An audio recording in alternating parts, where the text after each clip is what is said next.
Hey everybody, Mindy from Quilting Mayhem. Welcome to the All Pacific Northwest Shop Hop of 2026.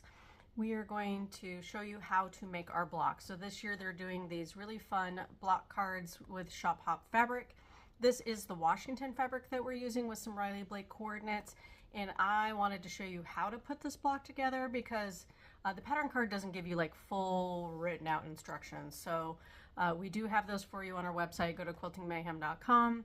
There'll be a PDF with instructions, and then I was just going to show you how to make the block. So I'm going to switch the camera and we'll start showing you the steps of how to put this together. Okay, so one of these units we're going to start to make is using the square with the two triangles. So what's going to happen is we're going to start with one triangle, sew it and press it open, and then we're going to do this other triangle, put it on, and so it's going to make a larger triangle unit that then will get sewn to one of these. All right, so I'll show you how it looks. All right, so there's step one. If this little dog ear bothers you, you can cut it off or trim it off so that you have a nice straight edge there. But that's personal preference. Some people don't like that extra bulk. Then we'll lay this one on here. We're gonna do a 1/4 inch seam across this line. All right, so there's your triangle. Those three pieces. Once again, if you want a straight line, just trim that guy off. Now, pressing is personal preference for you guys. I like to press open.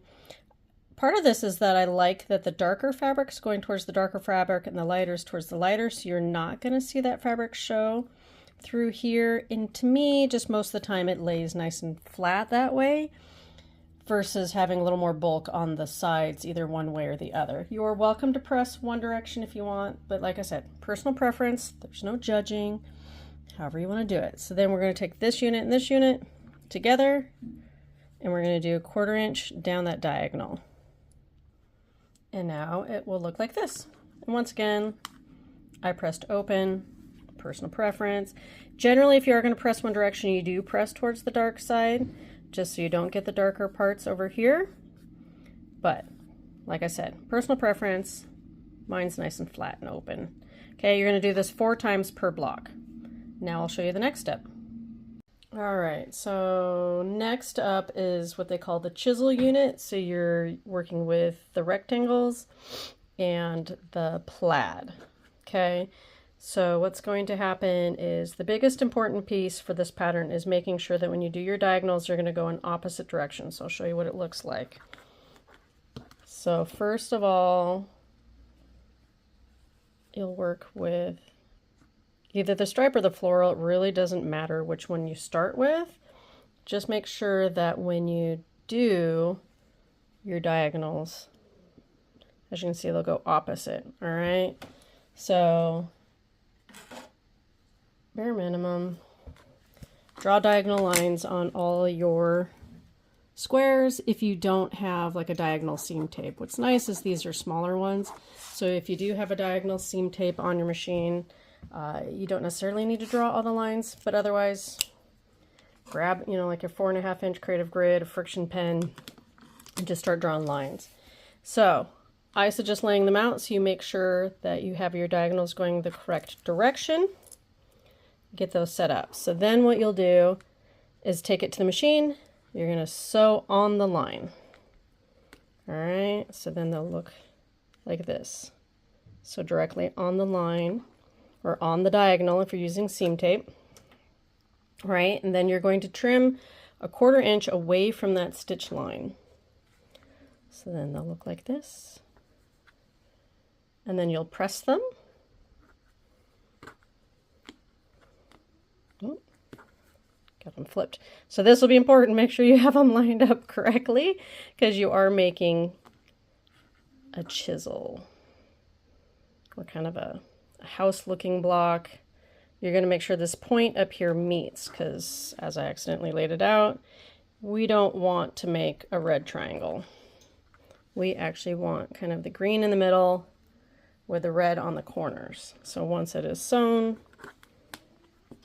it'll look like that. All right, so you need to make 4 of these units for the block. Okay, and then we have one center unit, and it is just your simple 4-patch. So you have your background and you have your floral. So you're going to lay them out like this. And you're going to start with laying these right sides together and do your seams and press them. And so they'll look like that. And then make sure when you go to line them up, these are opposing. You want that 4-patch, otherwise you're just going to have what looks like 2 rectangles together. So make sure you do that. Come together, match your seams and pin. That way these guys line up, okay? Use a pin. If you're really new beginning quilter, I would even suggest pinning at the end, potentially even pinning at the beginning, or at least making sure these line up, okay? Because they can shift and wobble, and if you get them off by even just that little bit when you're sewing that, that's what gives you that bow in your block. So making sure that your start and your end line up, you pin that middle, sew your 1/4 inch seam, press it, and it looks like a 4-patch. All right, and that's what's in the middle of your block. All right, so get all your pieces together, and then we're going to lay them all out and sew the block together. All right, so we are in the final phase of this block. We have our 4-patch center unit, 4 of these units that are the 2 triangles together, 4 of the chisel unit, lay them out, and start sewing them together. So what we're going to do is sew across, make rows, and then we'll start putting our rows together. All right, so let me show you what it looks like. All right, so here we have rows, and then you just start matching up. Now remember, anytime that you have a seam that matches up, you want to pin it to make sure it stays where it needs to be. This is the best way to get points to match up, get your blocks to stay square, all of that. So anytime 2 seams together, do a pin. Just keep it nice and neat. I recommend pinning the corner so it stays square. And if you're definitely new, even pin the beginning. But most of the time, you should be able to line up the beginning as you feed it into your machine and do that 1/4 inch seam. So we're going to put the top row to the middle, and then we'll put this to the bottom row. All right, there it is, all pressed. Look how pretty that is. I do really like this block. This was a fun one to pick for the shop hop. Now remember, you do have to come to the store to get the free block card that's getting handed out for the shop hop, but it's 2 months long. I mean, you have time. You have time. So it's super cute. Hope you enjoyed it. As always, if you have a problem, you're struggling, something's not working for you, reach out. You can email at info@quiltingmayhem.com. If you're local, of course, come to the store, come see us, call, all the things. I will gladly help you out. Make sure that yours is nice and pretty like this one. Super cute. So I hope you guys enjoy the shop hop. Have a lovely day and keep on stitching.